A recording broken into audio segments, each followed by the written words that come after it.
Hello, friends in Australia and New Zealand. A very warm welcome to this webinar by Panalytics. I'm Mark Ferris. It's August the 19th, and I'm delighted that you are spending some time with us today to talk yet again about advisory work in accounting businesses, something that is dear to most of our hearts. I look forward to spending a little less than an hour with you. If you're watching a recording, feel free to skip ahead from time to time, but I hope you're comfortable and you can pay attention to what we're going to discuss today. Most of you are very familiar with the Zoom application. Feel free at any time to pop a question or comment into the box on the right-hand side of your screen then, and we will be providing a recording of this, and you can share it as you like with friends, family, acquaintances, and maybe you might even want to watch some of it later. We have people from both coasts of Australia joining us. We have some from the country towns of Western Australia. Welcome. Both islands of New Zealand, I see, are represented. We have numerous Panalytics members. Always good to see you back. And we have some non-members, so welcome. And I hope you find something today that's of value in your business. We're talking about an important topic, and you know, you've heard about this for many, many, many years, the idea that the industry is changing and that we've got to develop our advisory skills. But what we're going to talk about today is actually looking inwardly and finding unique talents and assets inside our businesses, which we can turn into valuable advisory services. That's what we want to focus on today. I'm Mark Ferris. I've built advisory businesses in my career. I've grown them, I've sold them, and I am thoroughly enjoying working with accountants to help them overcome their challenges in that particular area. Three things we will focus on today: a little bit of background on this topic, and then we'll look at 7 clues which you may be able to identify inside some of your firms, which might help you unlock that immense advisory potential which is lurking there. I look forward to getting into the substance of that, and then a couple of resources which may help you on your journeys here. Let's get right into this. A quick word on Panalytics. Many of you know us and our primary mission around helping accountants to build advisory businesses through our software, our own advisory solutions, working closely with firms, and our content, which we've aggregated over many, many years in this business. But a few assumptions on this particular topic that we're discussing today. We're not alarmist. We're not the firm that's saying, guys, if you don't do this by tomorrow, everyone's doomed and all that. We think there will always be work in compliance and tax work. However, a transformation of the business will make you more competitive going forward in an environment where technology will continue to do more and more of the data processing. So we think it is a priority for businesses. We also think that there are no quick fix solutions to this challenge. And probably in your inbox almost every day, you get some solicitation from a software company, from a coach, from an e-learning business, which is saying, hey, by simply sprinkling this fairy dust, you can transform your business into one that's advisory in nature. We don't agree with that. We think this is a transformation, and it requires effort and time and energy and desire. More on that in the presentation. But here's the good news, is that many of your businesses have those assets and skills and experience, which if we can unlock and transform and reposition into advisory work, we have actually a chance of organically creating the advisory businesses that we want. And if we do that, there are abundant opportunities. We can grow these businesses in both in revenue and profit terms. We can prevent reliance just on a few people, that's scalability. We can do more interesting work, more challenging work with clients who are more grateful and who will refer us to other clients. And we happen to believe that this particular business environment, which is absolutely fascinating, isn't it? Challenging on all sorts of levels, but also there are opportunities lurking there. We think that now is the time to try and embrace this, and then you can have the impact. Many of our clients tell us that they started their accounting businesses in order to have a significant impact on their clients and on industry at large. So we think that we can enhance that. Now, look, a quick few definitions here, because I just want to make sure we're talking about the same thing. And these are rather generalized definitions. But when we talk advisory, what are we talking about? Here are some things that I think of: guidance, mentorship, insights, and sometimes activities. That's actually doing stuff so that you can help your clients to improve their decision-making and they can achieve what they set out to achieve. And so that's kind of future thinking. This is not about analysis of past data. It's about helping people get where they want to get to. That's what we view as advisory. So what does that exclude? Well, it excludes the movement of data, because you know what? Increasingly, tools can move data around better than we can, right? People make errors with that, but you know, no tool will ever replace our ability to be sensitive, to be human, to understand complex problems, and to provide that mentorship and guidance that we referred to before. So that's where we should focus. That's where we should focus our energies, not just in getting better with data processing. I get asked this quite often. Okay, well, if that's what advisory is, aren't we then just being consultants? And I often say, well, who cares if it's the same? It doesn't really matter. Let's not dwell on that, but let's think about the unique advantages that accountants have. For one thing, you have a mountain of data that you can utilize to create the advisory trajectory for your clients. And you're good at numbers. You're good at analyzing a lot of that data, and you're very structured. These are things which accountants should leverage to differentiate themselves from consultants. So a few comments there as a preface to the main event today, which is really these clues. And as we go through this, I hope you'll be thinking about your firm and how your firm may reveal some of these clues. Let's be private detectives together and go searching for some of these clues. There's 7 of them, by the way. And here's the first one. Kind of obvious. What are you good at?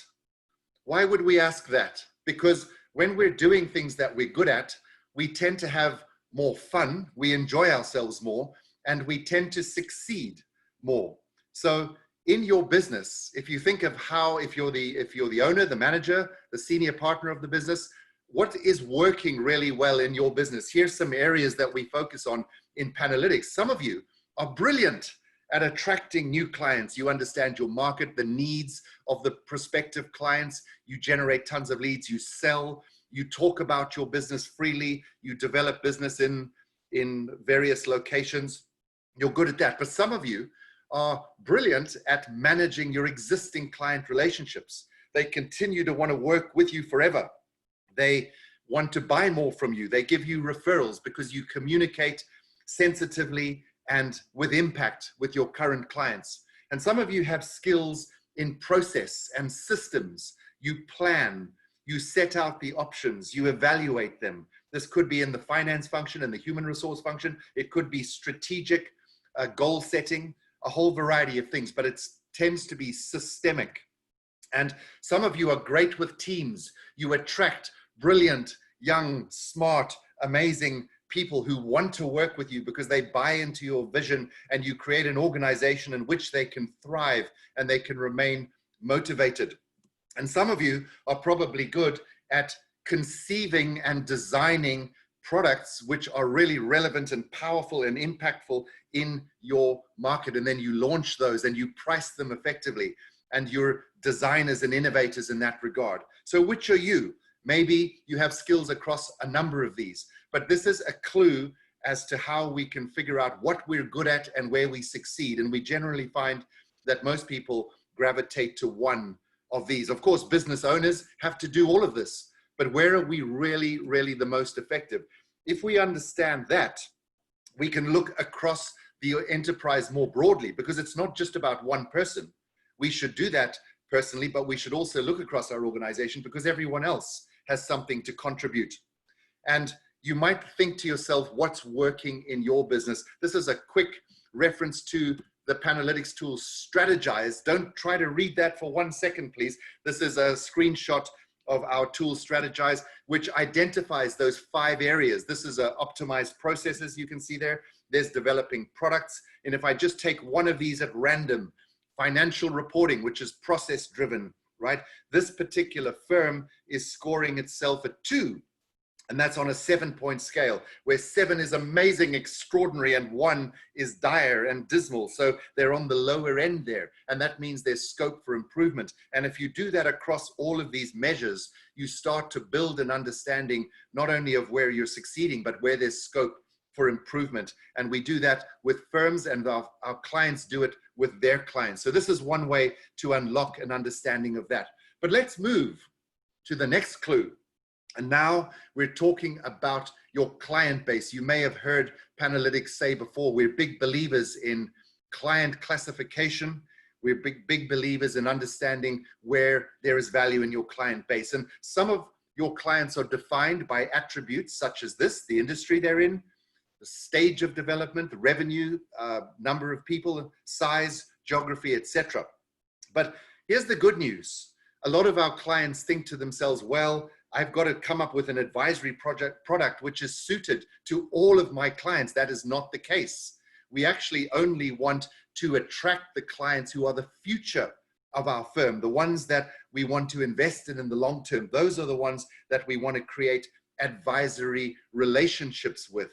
So as we get to understand our client base better, we can search for some of those. Now, I want to give you some examples. These are firms that we are working with currently in Panalytics, and how they have discovered in their client base certain needs and attributes of clients around which they've built really interesting advisory solutions. So this firm is in Boston, Massachusetts, works a lot with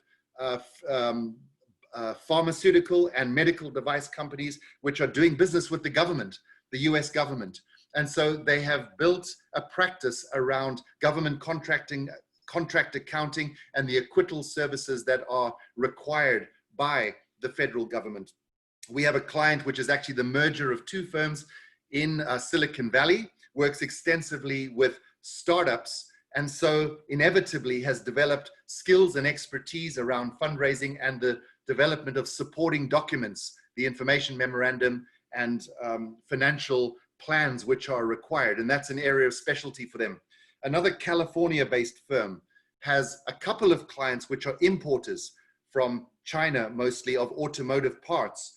And some years ago, one of them said, you know what, our supply chain is no longer adequate for demand. We need to expand. And so she set up a plan for them to raise expansion capital. And it was a complex process. But once she'd done it once, she then figured out that she could replicate that for other clients. And so she's built a practice around expansion capital raising. This firm is based in Sweden, has a number of clients in the construction industry, general contractors and contractors, and observed his clients to find that they didn't really know where they were making the money by project. Some projects looked profitable, but they weren't. Others didn't look profitable, and they were. So he developed some analytical methodology to go in and figure out where the money was being made. And he's built that into a very impressive advisory practice. Another client works extensively with e-commerce businesses. And he noticed that they were always debating their marketing spend. Should we spend more in AdWords and social media? And how do we quantify the return on investment? And so he's built a model which helps to explain the return on investment of marketing spend. This firm, East Coast of the United States, South Carolina, very well networked with attorneys. And so his advisory solution was built around this network, and he learned about their needs in terms of litigation support. And that's one of 3 pillars of his practice right now. A more generalized example, a client working in Australia with small, medium businesses who has actually become a reseller of a marketing solution, a marketing platform, because he was tired of hearing his clients complain about the methodologies around marketing. So he said, I'm going to go and find a solution and I'm going to resell it. And he's become a partner, now an esteemed partner of the provider of that platform.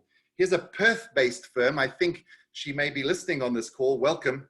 Who's built a really nice practice of helping people who want to be in the hospitality industry, particularly tour operators.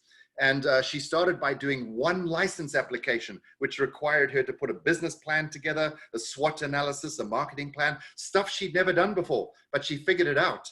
And now she's put that into some kind of product, which has been sold many times over. This firm is based in Florida, United States, works with business owners who are in minority groups who seek grant applications from the local government, but they need to submit a business plan and they need to acquit those grants if they're successful, and they need to account for their activities. And she's built a successful practice around that.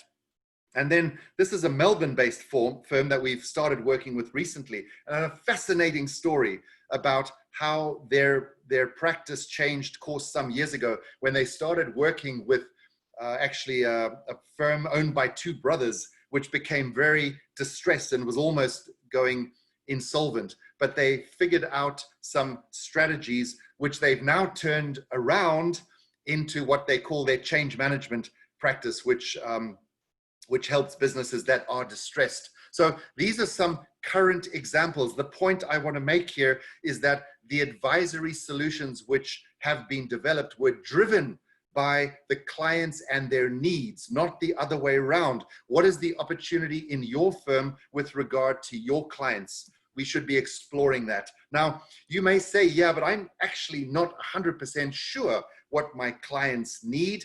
And that cues the opportunity for me to mention another Panalytics tool. Lots of writing again. I'm sorry, don't try and read that. This is a survey tool called Client Insights. Do you notice up there that the theme here is asset protection? Maybe some of your clients seek to protect their assets, and there's a series of questions here which you can ask them and you can gather data. So over time, you may need to reach out to your clients and better understand what their needs are so you can consolidate that into a business solution.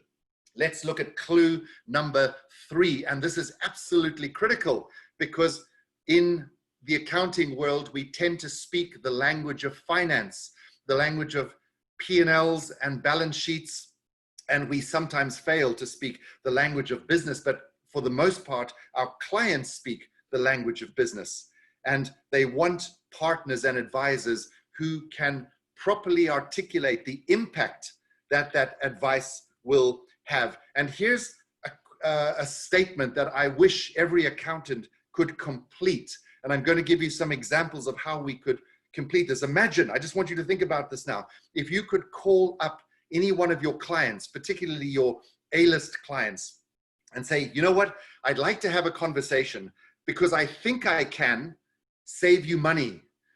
I've understood your financials to the degree that I think you're overspending in various areas. I understand the trends in spending. I think your procurement practices can be improved. And if we save you this money, it's obviously going to lead to profitability, or in some cases, unfortunately, in this environment, maybe it's more of a survival question.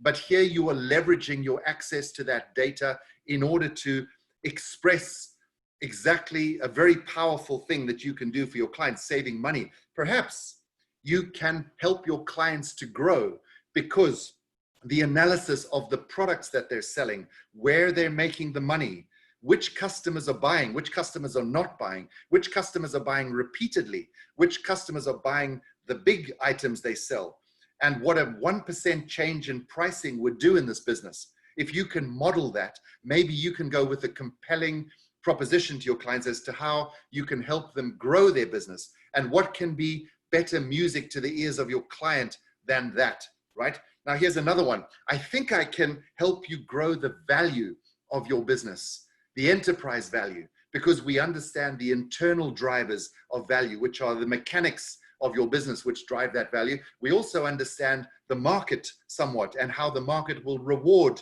businesses in terms of value. And maybe we can even help you realize that value through transaction advisory services, etc.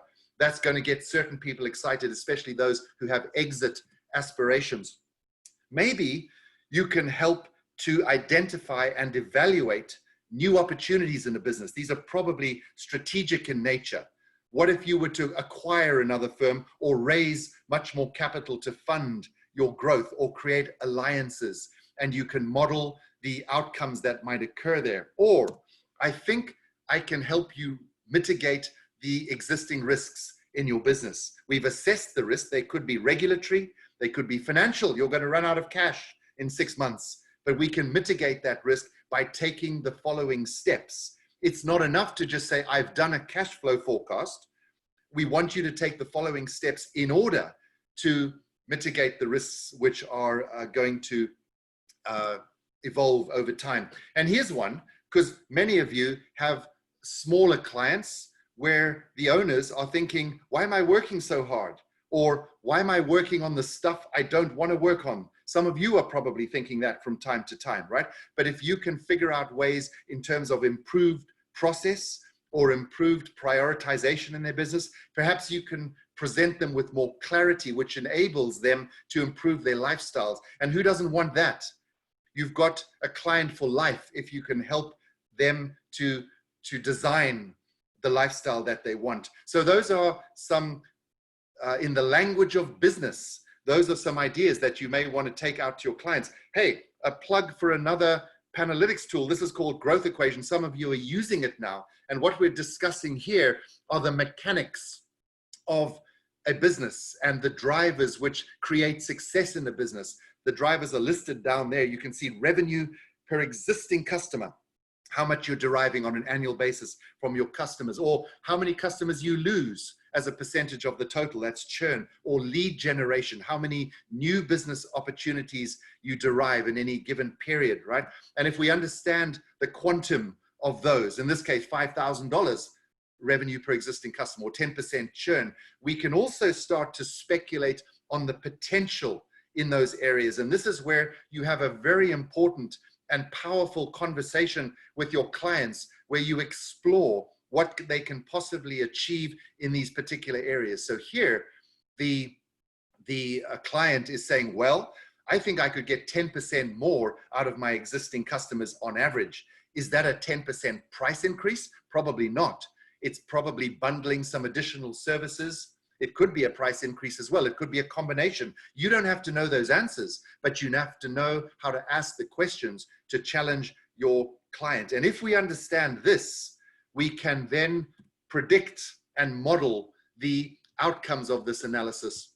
And here in Growth Equation, we're focused on the profit driver. This business wants to drive additional profit. So there are the drivers that we discussed. And if you look over here on the right-hand side, you can see that 43% of the potential increase in profit, in this case, $360,000, will be delivered by achieving the revenue increase per existing customer. That's where this business should focus. Conversely, if you look down at the bottom, average revenue per new customer or percentage churn or sales conversion rates are not delivering much to the bottom line. But up the top there, revenue per existing customer and reduction of expenses and cost of goods sold is delivering significant value. So where should this business focus exactly? If you're having this conversation, you're speaking the language of business, because this can be translated into profit, into revenue, or into enterprise value. Let's do a poll, and thank you for your quick and enthusiastic contributions in advance. I'm going to ask you a simple question. To what extent in your business do you speak the language of business versus the language of finance, which then enables strong advisory connections with your clients? Would you say that is absolutely us? We continually, it's so entrenched in what we do that you'd say absolutely. Some of you will say, well, somewhat, mostly. Some will say not really. And some of you will say, nah, that's not what we do. We are very financially driven and process driven. Let's open up this poll. Thank you very much, Jono, for supporting today. And this does look like an enthusiastic and fast group. I wonder whether it's New Zealanders or Australians who are faster here. Maybe we should create some competitive tension on that. But we have a winner emerging. we have a fairly clear winner and we have 2 runners-up. Well, actually now we have a first, a second, and a third place. Okay, I'm going to give this another 3 seconds. There's a couple of responses coming in. Okay, great. Let's close that poll now. Now look, 57% of you are saying you're in the somewhat bucket. And about 27% are saying you're in the not really bucket. So both of those groups have ways to improve. And congratulations to the roughly 20% of you who said, absolutely, you are speaking the language of business. You are interacting with your clients about the stuff that they want to talk about. That is the ingredient of brilliant advisory work. So let's move on from that. Thank you for your participation. Now, this idea of productizing. We've talked about skills. We've talked about client needs. Why on earth are we talking about productizing? Because after all, we sell services, right? Well, it's our view in Panalytics that if we think a little bit differently about this and think that products have dimensions, and I'm going to go into the attributes of good products in a second, but we should start to think differently, because this is not just about us and our skills. It's how we can configure those into products. And it's an iterative process. You know, those examples I gave you earlier around those firms around the world who have arrived at something they're comfortable with, they may have taken multiple steps to get there. It didn't just pop out of one client discussion. They may have tried multiple things. I know in many cases they did. It's an iterative process. So what we should think about here is the customer journey and how we're interacting with the customer. So what I want to spend a little bit of time on now is an advisory product checklist. And I hope you might think to yourselves, those of you who are interested in launching or growing your advisory product portfolio, here are some things that you might want to consider. I'm going to give you an example as we go through this. So we talked about the business problem. Remember all that stuff? Are you helping them grow, save money, grow enterprise value, improve lifestyle, etc.? The example I'm going to talk about is actually a British firm, dynamic British firm, 25 people in the Birmingham area. And what they became really good at over time was helping businesses to grow profit. That's obviously critical, which means more distributions to owners or the ability to invest more in the business. And they did this by focusing on procurement practices. They had a lot of clients who were manufacturers. They have a lot of clients who are manufacturers, and they started looking very carefully, particularly in the cost of goods sold region of the financials. So that's one important thing, the business problem. We've discussed that. But I think advisory products are way more powerful if the essence of them is future focused, right? That means that whatever we're going to do for our clients, they're going to realize this value in the coming days, weeks, months, or years. And as accountants, we can often put things in place which are monetized over many years, which means that we can create a lot of value.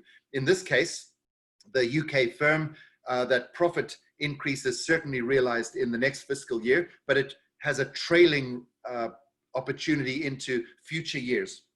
And what we also need to do in our product checklist is get really serious about the scope of work. This is not just for your benefit. What am I going to have to do here? It's also clarity for the client, because clients don't like it when you sell them this amazing thing that's going to change their life. And then you say, okay, can you now go and spend hundreds of hours researching this, providing this data, configuring a team, setting up a project management team, etc. They don't like that. They want to know this up front. And so you need absolute clarity on the scope of work. In this case, pretty simple, reviewing the historical financials, the contracts that have been entered into with the vendors, analyzing that through some tools they develop and creating some recommendations. I like to think of these products in different forms. And let me explain what I mean by that, right? So sometimes we are helping businesses to plan, to strategize and make decisions about their future. Sometimes we are creating accountability. Did you do what you said you were going to do? We all need a bit of that in business. And sometimes there's a discrete project where we go and analyze and we make recommendations on the back of that analysis. Sometimes it's a little bit more personal, a little bit more mentoring, a little bit more, and that's what we call coaching. And sometimes it's more consultative, which is an advisory type of approach. And sometimes we actually go and do stuff. You know, the virtual CFO idea or the interim controller, we actually take on the work and we get it done for some period of time. In this case, the UK firm helping you to increase profits through better procurement is a one-time project at this time. Now, this I think is really important, and I'm excited by this idea. You know, when you buy a printer, right? Big ugly machine that you put in the corner because you have to print stuff. We still have to print stuff these days, it seems, although it's reducing.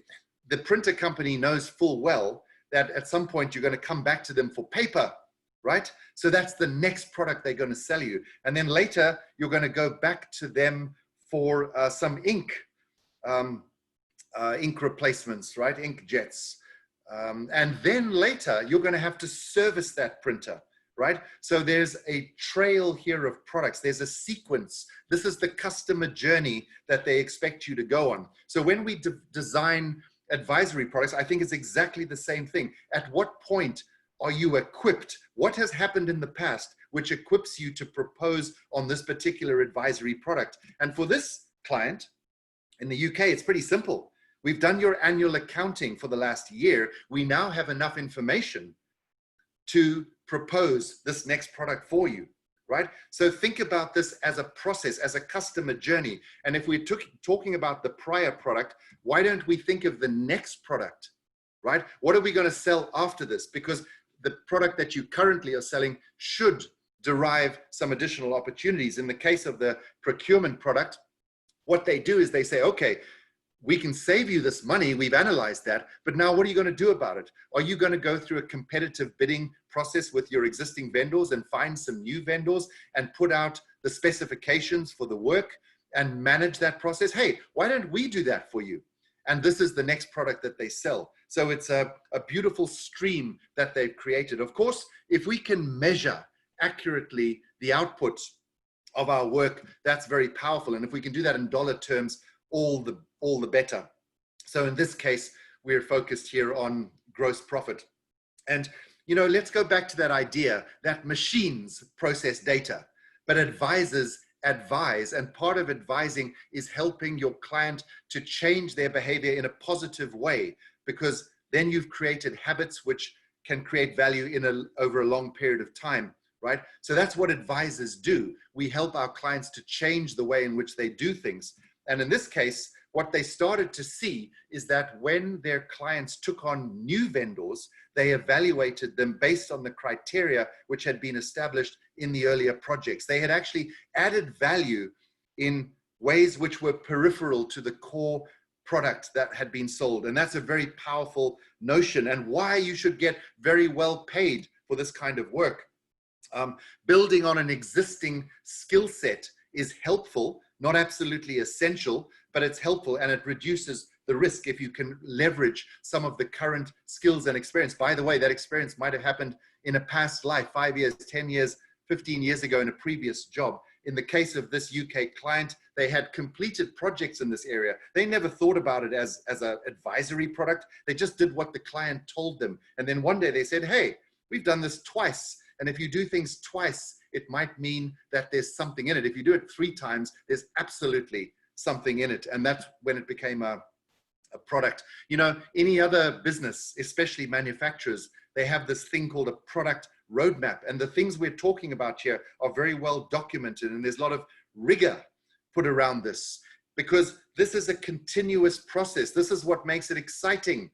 Advisory is that we never stop doing it. Every time we learn from the market or from our clients, we can innovate. We must be careful not to tinker. Innovation and tinkering are different. You can understand that innovation is more productive than tinkering, but still we should be constantly looking for ways to refine and evolve our products. So this particular client, whilst they've developed manuals, templates, etc., they're thinking about whether they can render this product in the form of an application. Why not leverage existing relationships that you have as you explore your products? And this is really to market them. If you find that there's an avenue where people will listen to you about this, why don't you take that avenue? In their case, they're members of the Chamber of Commerce, and they talk to a lot of businesses who might just be thinking about increasing profit through better procurement practices. And if we can leverage technology, I don't believe this should be the primary purpose up front, but we should always be exploring ways how we can render our products through some kind of automation technology, because it makes them better, it makes them more differentiated, and it creates enterprise value in our business, because that's intellectual property which has some inherent value. I'm not going to get into a great deal of detail about pricing. We've done a webinar specifically about that this year, but it's pretty clear that these kinds of advisory products should be value priced. They should be simple, and there should be no surprises. And I'd love to speak with people more about that if they want to get into more detail there. In the case of the UK company, fixed price per product or per contract. If you want to look at multiple vendors, multiple products, then the price scales, not necessarily in a straight line, but it scales. So they've got a pretty simple pricing structure there. And hey, what about this? If you had a burger from McDonald's, that's not what you had. You had a Big Mac, or you had something else, because they gave their products a name. Why? Because names create recognition, not only with clients and prospects, but also internally. It's helpful when your internal team is thinking, I'm now working on, in the case of the UK company, GP Optimizer. Guess what GP stands for? 3 guesses. Yes, gross profit. You're right. So that's where they've decided to place this, and they're thinking that there's other variants of this product which might arise as they get deeper into it, right? So think about that. I know many of our clients have given some of their services names, and I think that's an important thing. There's a quick checklist. I hope you got something out of that, but let's move to the next clue, which is around scaling. Because, here's the thing. What if you're terribly clever and you understand and grasp all these concepts, and you go to your clients and you tell them that they can work with you, and they do, but they only want to work with you and they don't want to work with anyone else? That's not a scalable advisory service. So in order to create scale, here I think is the first thing. We have to have the entire organization centered around the trajectory of the client. Where are they now? Where were they before? And where do they want to be? And how are we as a business existing to help them move along that trajectory? That's when you've created a culture which is centered around the client's journey, and it's the beginning of scalability. If this advisory thing is some kind of fringe thing which happens in the boardroom with only the partners or only a small subset of people, I don't believe you can create this culture. And I'm going to show you ways in which we can expand people's participation. Now, keep in mind that clients themselves may know exactly what that journey is, right? Maybe your clients can't articulate that, but that is exactly an opportunity for you. And I'm going to give another quick reference to our tool Strategize here, which helps in goal setting. And many of our clients are using this to help their clients clarify the goals. A very quick summary is to look at this particular business, which is very revenue driven. 65% of their activities and actions and desire and drive is built around top line growth in the coming period, as opposed to profit growth, succession, capacity, and some other factors. But we often see a different situation, which is that profit is the primary driver of the business. Think of these two scenarios, right?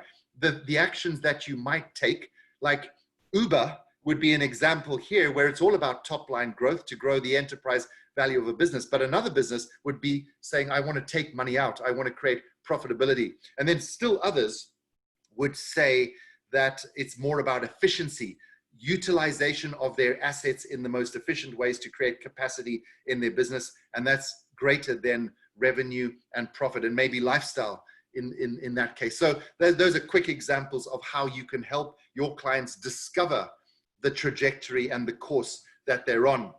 And it's at this point that you might consider that there are tools which help you on this journey. I'm not saying that we shouldn't use tools. On the contrary, I'm saying we should use tools, but we should use them in the context of the things that we've discussed. You don't go and buy a fancy piece of software and suddenly you're an advisor. I'm sorry, it doesn't work that way.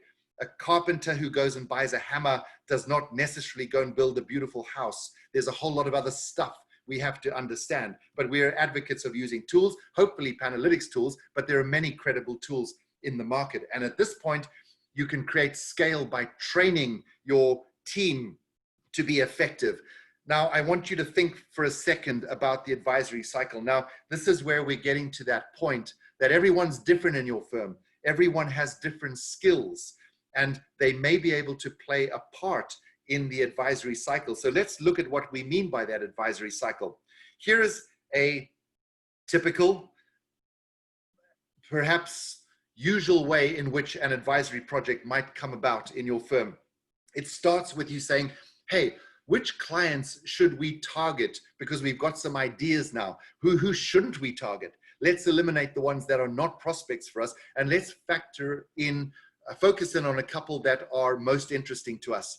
And once we've done that, we analyze them. We analyze them along the lines of what we've discussed already here. Do you think they need to save money? Are they in survival mode? Are they in growth mode? Is it about creating enterprise value for them? We analyze what we understand their needs. And remember, we may use that Panalytics tool to ask them what their needs are at this point, right? And at that point, we are pretty comfortable that we think there's an opportunity, in which case we have to make contact and reach out and start discussions around and validate our hypothesis that there is, in fact, an opportunity. And we then get into conversations. This is often called sales, right? Where we refine our understanding because they tell us stuff we didn't know. We may have got it right, or we may have to modify our hypothesis here. And then we're ready finally to propose business to these clients. We want to articulate our offering with clarity in the language of business, right? And they look at our proposal and they may have concerns: timing, pricing, personnel, scope of work, etc.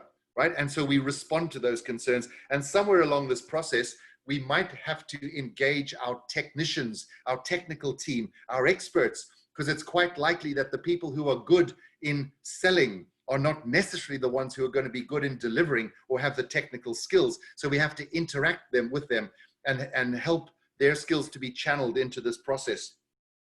If we get through that, we're in a position now to negotiate terms, pricing, payment terms, timing, etc. And if we are successful there, we're in a position to close business. That's a really important moment when the cash register starts to ring. But we have a little bit more work to do because there's administration in sales. We have to ensure we clarify the terms and conditions and the contracting and get payment, etc. And it's at this point in time that we can transfer the project to our delivery team and properly brief them so that they understand the expectations of the client. And as the project starts, we then start thinking whether this is a target client for yet another project that we might be able to sell them. And hence, this is a cyclical representation. Now, if you look at the different skills which are on display here, they are massively different. The needs analysis and the opportunity identification are quite different from the skill of reaching out and saying, hey, I'd like to have a conversation. The generation of a proposal. We have tools for that, by the way, which we'd like to help you with. The engagement of technicians, the negotiation of terms. These are fundamentally different skills, which means that you can create involvement in your advisory practice by finding people who can add a lot of value in these particular areas. I hope that's clear. Let's do another poll. I'd like to ask you a simple question. Is advising clients in the ways that we've talked about today, is it integral? Is it essential in your business culture? Some of you will say, absolutely, it's what we do. We live it. We live understanding the client's trajectory and helping them along that. Some of you will say, well, mostly we do. Some will say, not really. And some of you will say, we don't think about that. It's not what we think about. We think about other stuff. Let's open up this poll and see where this group sits. Another enthusiastic and quick response. I'm grateful for that. I'm interested also to compare this information with what I learned from our European clients. Last night we had clients from Netherlands, Belgium, Sweden, Finland, UK, and I'm interested to see that it is broadly similar. So here we have a clear winner. We have 2/3 of you, 64%, almost 2/3, saying somewhat. that is the winner, right? And interestingly, the second place, congratulations, we've just had a late entrant onto absolutely. We'll close the poll there. So roughly a third of you are saying absolutely. And there's a few not really. No one's saying definitely not. That's good news. That's good news. Everyone here is on the path to building robust advisory businesses. Congratulations to those of you who are very confident on this particular topic, and thanks for participating in that poll. Let's resume with clue number 6. How are we for time? Okay, so this is pretty simple. Communication. We've now kind of done the hard work at this point. We've understood the clients, we've understood our own skills, we've done it in a way that's scalable, right? So now we have to go out and marketing. We did a webinar on this a couple of months ago. I'm happy to share that if anyone wants more information on the marketing of advisory services, particularly in a COVID-influenced environment. And, you know, the essence here of marketing doesn't change. We need absolute clarity on our messaging around those business drivers that we talked about, the language of business, right? And we have to work especially hard to build credibility. There's 2 reasons. One is because we're getting into some kind of long-term, intimate advisory relationships with clients. And of course, they want us to be credible in ways which maybe a compliance accountant doesn't have to satisfy their clients. But also, we may have built a reputation for ourselves that we only do tax and compliance. And so maybe we're not qualified to do more advisory work. So we have to work hard at that. And case studies are very important. Now, remember, this credibility is not just for your end user clients or your prospects, but it's also for the people who may refer you to those clients, your referral partners. Remember the guy who works closely with attorneys, who gets a lot of his work from them, bankers, etc.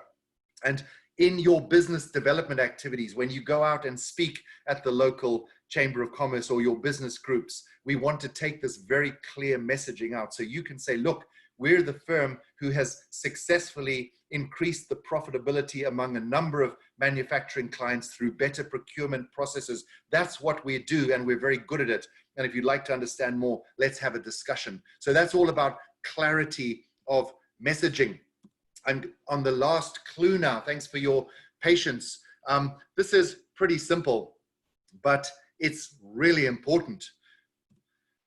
How badly do you want to transform your business? Now, let me be frank.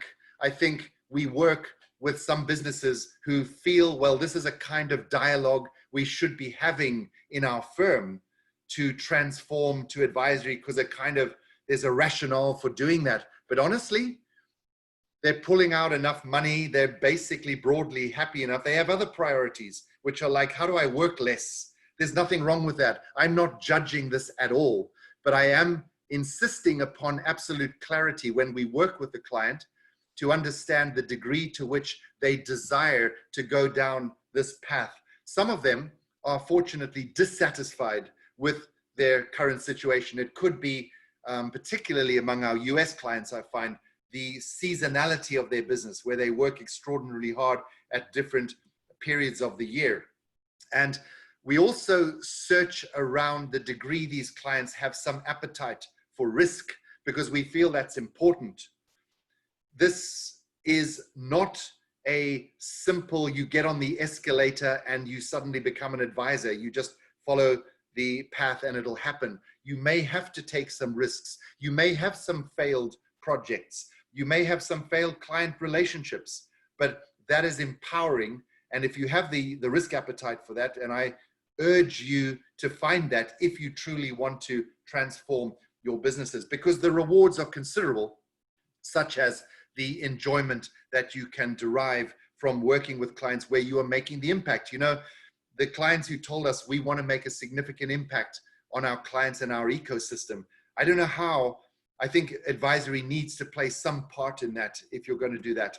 And of course, there's financial drivers, because depending what you want to do with your business, at some point there will be some kind of event in your business, a succession event. It could be a year from now, it could be 40 years from now, but it's going to happen. And if your business is more valuable, that's probably a good thing. And it could be driven by the extent to which you've embraced this advisory direction. I'm finishing up now with an offer that we'd like to put out because we are really enjoying working with firms on this. And let me explain what we're thinking. Well, it's called the Advisory Up Program. Do you know what UP stands for? Okay, it stands for Unlock Potential. Isn't that a brilliant turn of phrase? Maybe not. It's the Advisory Up Program, right? And here's what it comprises. It's a program to which unfolds over 90 days to help unlock and reveal advisory potential in your business through many of the things we've discussed today, the identification of those core skills and competencies which exist across your extended team, and then the analysis of your clients to figure out where there may be opportunities for you to focus, and then resolving that into the products which address the business problems that your clients are facing, and then the commercialization of those. That means productization, all of those things we talked about before, the pricing, etc., and the positioning of those. And why not involve an extended team in this? Because after all, this is not just about a select group. And then why not use tools? Of course, we will advance the Panalytics tools, and you'll work specifically with a dedicated account manager with our Strategize, Growth Equation, and Learning Hub tools. And that's what we want to provide to you over this 90-day period. You know, the investment here is very insignificant for what you will get. And why is that the case? I'll tell you why. Because we're walking the walk and talking the talk. We believe, and we're now seeing evidence of this because we've been running these programs for the past 6 months or so. And the clients who sign up and go through this process, they continue to work with us. And that's good for Panalytics because they get value out of this program, and then they continue working with us. And that's what we want. We want to invest to prove that we can win your business. And that's why we've priced it. We can only do this for 5 firms in every territory, 5 in Europe, 5 in North America, 5 in Australia, New Zealand. So if this is interesting, look, please type advisory in the questions box, and we'd be happy to share more on this, and we hope to work with you as part of this journey. When you get the recording of this webinar, you will see that we're asking we're hoping that you'll respond to a questionnaire because we want to do better. We want to create webinar material which is more relevant, which is more influential, more impactful in your businesses. So please give us a little bit of feedback through that questionnaire. It will take you 3 to 5 minutes. Quick summary. What are those clues? How well did we do as sleuths, as Sherlock Holmes wannabes today? Well, we talked about the unique skills and experience which exists in your business. We talked about your client attributes and how you can exploit those attributes to create products which are relevant to them, and the articulation of a real business problem which needs addressing, and the productization of that. It's not enough just to be smart and know what you've got to do. We've got to resolve it into some kind of product which can scale within our organization. And that's about making this part of your culture and in very broad terms, and then communicating it with clarity and impact. And most of all, having this desire to want to transform your business. I think that's absolutely critical, because if we have that, it's the fuel, which when things get tough, we can work through the tough parts because we have the desire and we have the goals. I'm going to close up, but I'm going to say thank you very much for joining me today. Thank you for joining Panalytics. Please get in touch anytime. There are my details. We hope to work with you on the program we've discussed. Otherwise, please get in touch on any topic. Best of luck for the rest of your week and month and year. Please be in touch. I think Jono will now publish a brief survey, but I'm going to sign off and say thank you very much for your time.